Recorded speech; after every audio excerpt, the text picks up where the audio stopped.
Hi guys, magandang hapon. Ito na yung guys yung after nung lunch namin ng linggo ng Mother's Day. Siguro mga time check, mga 4 o'clock na Parang to, iurong nyo 4:30. dito. So Baka ayan, paglikot yung kinakabit na yung gumulong tent yan. kasi dyan matutulog si Reyna. Tsaka yung mga anak niya. Para daw ma-experience. So ayan, kinakabit nila yung tent. Pero ako talaga, kahit bayaran mo ko, hindi ako dyan matutulog. Yes, kasi yung baba niyan, ilog na. So, ayan, kinakabit nila yung tent. Imagine mo matutulog ka dyan. Buong magdamag. So, iyan yun, yung bahay na yun. Doon ako. Di ba ang layo? Kinakabit na nila yung tent para ma-experience daw ng mga bata na matulog sa tent sa bundok. So, ayan na nga. Naka-experience sila. So, good things naman kasi ano walang lamok. Walang lamok dyan, walang langaw. Ayan guys, dyan ako natutulog. Imaginein mo ang layo na yan. So, hindi ako makapunta dyan. Hindi ko kaya matulog doon mag-isa. Kasi ang layo nun. Pero natulog pa rin ako doon. Sinamahan ako ng dalawang apo ko. Excited silang magkabit ng tent. Bibit-bitin mo yan papunta sa bundok. So, ayan lang yung pool. Pero ang sarap dyan guys. Malalim yan. Pero man, kita mo yung lalakarin ko papunta sa banyo mula doon sa bahay sa isang rest house. So, di ba? Ayan yung table na diyan nag-ayos na. Wala na Parang kailan lang Parang wala lang. Diyan dinecorate. So, yung up and down na yan, diyan yung mga anak ko. So, iyan yung guardhouse. Diyan natutulog yung katiwala. So, ayan yung mga leftover nakakainin namin pa. So, yan yung mga foods. Ano yan? Citronilla, yung tanglad na yun. Yung halaman na yun. So, takot dyan yung lamok. Tsaka ahas. Madami silang tanim yung citronilla. So, ayan, si Rigor boring. Ayan. So, yung baba na yan, ilog yan. Ayan, magbo-bonfire kami mamaya. So, ayan yung CR sa likod noon. Ang layo, di ba? So, ganun kalayo. Iyan lang yan. So, walang ibang kung di mag-trekking ka lang dyan. Mag-swimming at saka mag-bonfire. Yan lang yung activities na magagawa mo dyan. Bundok talaga. Guardhouse, ayan. Yung bahay ng katiwala. So, yun yung up and down. Doon yung mga anak ko. Okay naman, maganda yung view. So, ayan yung anak ko. Ayan sila gumagawa. Si Blake nakaupo sa tabi ng swimming pool na buboard na. Inaantay niya yung yung gift niya. Ayan na yung mga decoration. Pagkataas ng bayadan, basura lang. Di ba? Alam, bitbitin mo pa yung pauwi. So, madaming leftover. Kahit yung rice, madami.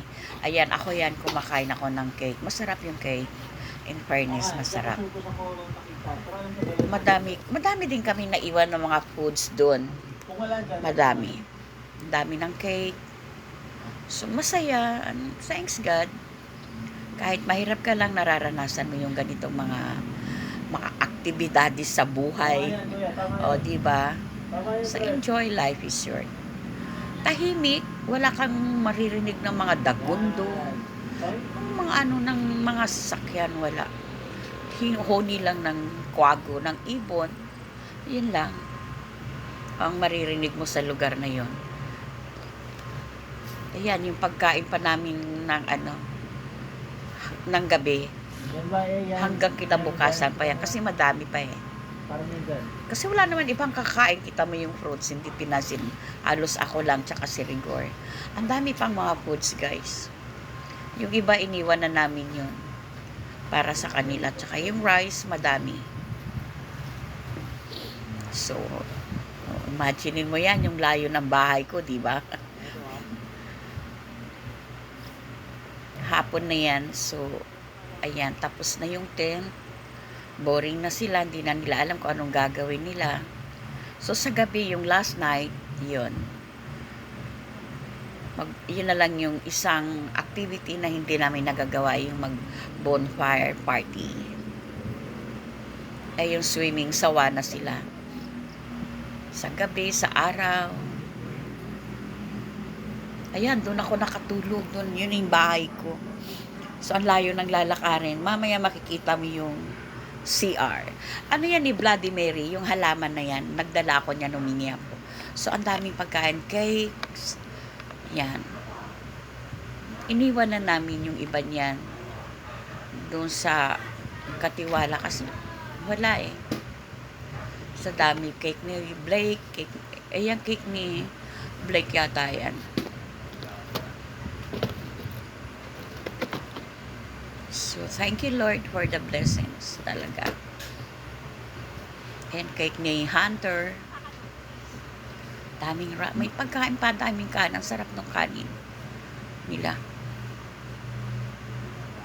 Kaya ang mga bata hindi naman masyadong palakain. So, iyan guys, yung dulo niyan, ilog yan. No, nainip na sila, pinaputok na nila yung mga balloons. Meron mo, babayaran mo yung balloons, puputokin lang ng gano'n. Yan si Reyna, yan ang matutulog dyan. Tsaka, isang anak niya lang. Yung dalawa kasama ko sa loob ng bahay. Kayo nagkalat niyan. Try nila. Last night namin yan, Sunday night yan. Linggo ng hapon, iyan na yan. Talagang bored na sila, gusto. Hindi tatagal. Baka sa susunod, pag umabot kami ng 1 linggo doon, baka pagpuputulin na nila. Baka pagpuputulin na nila yung mga puno.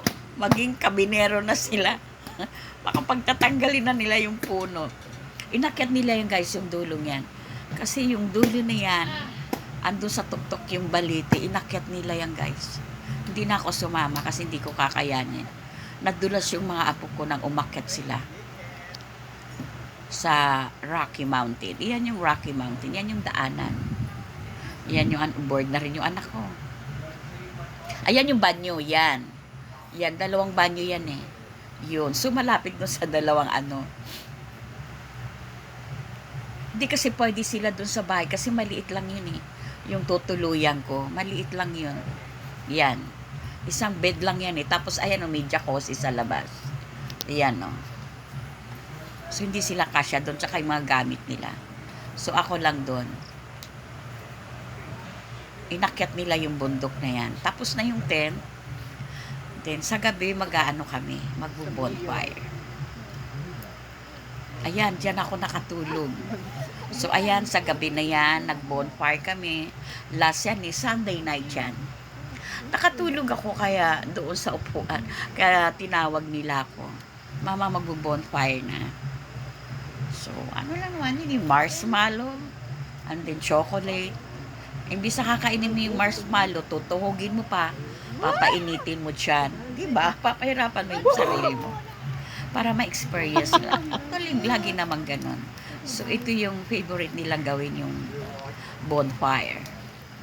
Kanya-kanya sila ng tuhog, ng marshmallow, and yung golden chocolate, yung nakarap sa yellow, sa gold wrapper. Yan. Tsaka normally, marshmallow talaga. Iinitin nila dyan at kakainin. Para lang sila mayroon activities. Yes. So, ganun lang. So, pagkatapos niyan, magna-nights. Hindi na yata, hindi na. Natulog na kami. Kasi napagod na sila. O yan o, yung tent, may light na. Gusto hindi talaga ako matutulog. Imagine mo, nakatent ka sa gitna ng bundok. Buti walang ahas na gumapang. Kita mo guys, ang dilim, di ba? Maliwanag lang kasi may bonfire, mayroong fire. Pero talagang madilim siya. Kasi nakaano lang kami dyan eh. Ano na to eh, I guess mga 7 na yata yan, madilim na. Ayan o. Madilim na siya. Kailangan may flashlight ka. Ayan na yung tent ko, yung may ilaw. So, pupunta ka dyan ka matutulog. Ang dilim.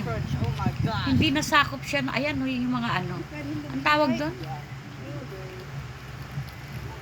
Ayan o, yung ilaw lang. Di ba hindi masyadong maano? O, ayan na yan o, ganun lang kaliwanag sa gabi. Ayan yung ano, lobby nila. Madilim na.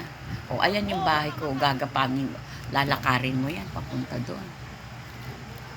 So, at least na-experience ng mga bata yung madilim na gabi sa bundok. Yan lang yung ayan yung may light, ayan yung tent. So, matagal din kami nag bonfire party. Grabe, no? Dadayo ka lang doon sa bundok parang sa ganon. Ayan lang yan, oh. Kita mo ang dilim na wala. Hindi mo na makikita yung mga puno. Kasi hindi siya masyadong maliwanag. Narinig mo si Zion? In fairness, maganda. Ito lang yung naranasan namin na bonfire party na maganda. Maganda yung ano. No. Sa bagay bundok yan, maraming panggatong, di ba? So, nag-enjoy naman yung mga apo ko dyan. Nag-enjoy silang i-barbecue yung marshmallow. Yes, marshmallow lang yan. Nung panahon ko, wala namang ganun. Inihaw, yun. Magaganyan ka, mag-iihaw ka. So, maginaw yan guys, ng gabi yan dyan, maginaw yan. Kaya lang di sila giniginaw kasi nasa tabi sila ng fire. So, parang nainip na nga sila, naubos ba nila? Hindi rin nila naubos yung marshmallow. Naanuhin. Diyan sa bonfire. Mainit, hindi mo kakayanin. Kanya-kanya silang tuhog. Nag-i-enjoy lang sila sa mga kalokohan nilang pinaggagawa. O, di ba? Pag ganito. Hindi walang At least yung destination. tingnan mo, may Kahit lights yung saan. tent. Yan. Hindi ako makalapit na kasi madilim. Baka madapa ako eh. Ingat na ingat talaga ako lumakad. Ayoko madapa. Pero mainit yan. Hindi ka makalapit sa fire kasi grabe yung apoy. Kuya Trev, iluto mo daw si tatay. Mainit. Ganyan lang. Yung ginagawa ng mga apo. Kasi kinabukasan, mababa na kami. So, may isa pa akong video niya. So, nag-enjoy sila, mag-barbecue ng